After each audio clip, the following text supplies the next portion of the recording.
Latest updates ఎప్పటికప్పుడు పొందడానికి big TV WhatsApp channel follow అవ్వండి. లింక్ డిస్క్రిప్షన్ లో ఉంది.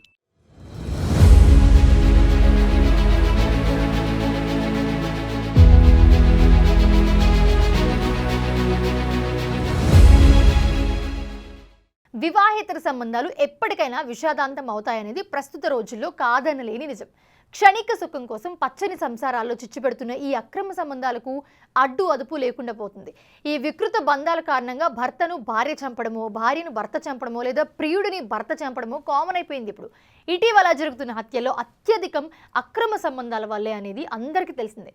అయితే తన భార్య అక్రమ సంబంధం పెట్టుకున్న యువకుడిని అత్యంత పాశవికంగా హత్య చేశాడో భర్త.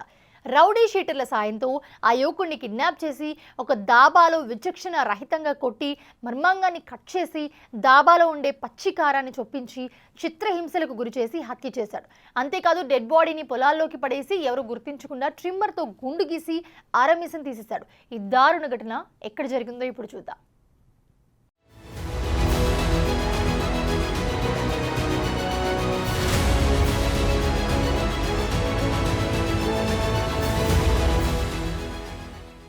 ఉమ్మడి నెల్లూరు జిల్లా వాకాడు మండలం దుగ్గరాజపట్నం రోడ్లో గుర్తు తెలియని యువకుడు మృతదేహాన్ని ఈ నెల 17వ తేదీన స్థానికులు గుర్తించి పోలీసులకు సమాచారం అందించారు.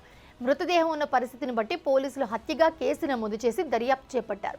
ఈ దర్యాప్తులో మృతుడిని గూడూరు శివాలయం వీధి ప్రాంతానికి చెందిన కొండా అనిత్ రెడ్డిగా గుర్తించారు. గూడూరుకు చెందిన కనుపూరు శ్రీహరి అలియాస్ జమినీ భార్యతో అక్రమ సంబంధం ఉందన్న కారణంగా అనిత్ రెడ్డిని హత్య చేసినట్లుగా నిర్ధారించారు. హత్య జరిగిన తీరును పోలీసులు మీడియాకు వివరించారు. పథకం ప్రకారమే గూడూరు సమీపంలోని F2 హోటల్ నుంచి జావీద్ రౌడీ షీటర్ కలేషా ఇద్దరు కలిసి స్కూటీలో అతన్ని చిలుకూరు మండలం చుట్టుగుంట వద్ద ఉన్న జేజేజే డాబా వద్దకు తీసుకెళ్లారు. అప్పటికే అక్కడున్న కనుపూరు శ్రీహరి అలియాస్ జమినీ వారిద్దరితో కలిసి అనిత్ రెడ్డిపై దాడి చేసి హతమార్చారు. ఆ క్రమంలో మర్మంగాలను కట్ చేసి డాబాలోని పచ్చికారం పెట్టి ఎండుకారం చల్లి తీవ్రంగా హింసించారు. అక్కడి నుంచి మృతదేహాన్ని గుర్తుపట్టకుండా చేసే క్రమంలో భాగంగా నరేష్ చందుతో కలిసి డస్టర్ వాహనంలో దుగ్గరాజపట్నం రోడ్లో పడేసి గుండు గీశారు.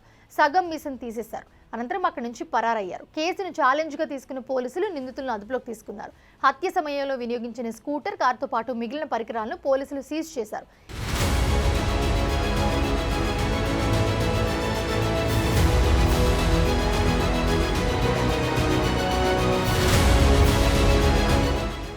ఏది ఏమైనా కూడా అక్రమ సంబంధం ఒక వ్యక్తి ప్రాణాలను బలి తీసుకుంది. మరో వ్యక్తి కుటుంబాన్ని వీధిన పడేసింది. పలువురిని జైలు పాలు చేసింది. ఇప్పటికైనా వివాహేతర సంబంధాలు పెట్టుకునేవారు తమ కుటుంబాల గురించి ఒకసారి ఆలోచించాలి అంటున్నారు అహింసావాదులు. మరి మీరేమంటారు? కామెంట్ చేయండి.